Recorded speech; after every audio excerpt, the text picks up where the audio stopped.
ši alyva tuoj virs ežiu. 3, 2, 1.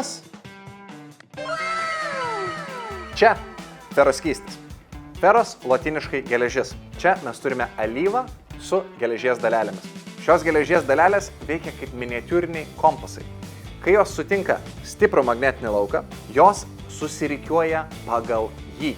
Jeigu atsimensite, kaip atrodo magnetinis laukas, tai yra tokios linijos einančios iš šiaurinio poliaus į pietinį polių.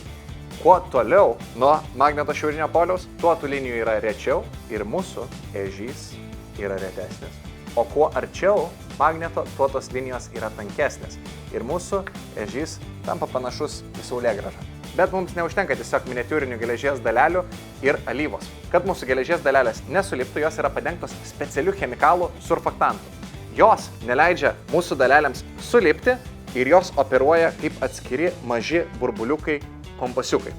Ir dėl to, kai atsiranda magnetinis laukas, šios mūsų geležies dalelės susirikiuoja ir suformuoja štai tokias nuostabias geometrinės figūras.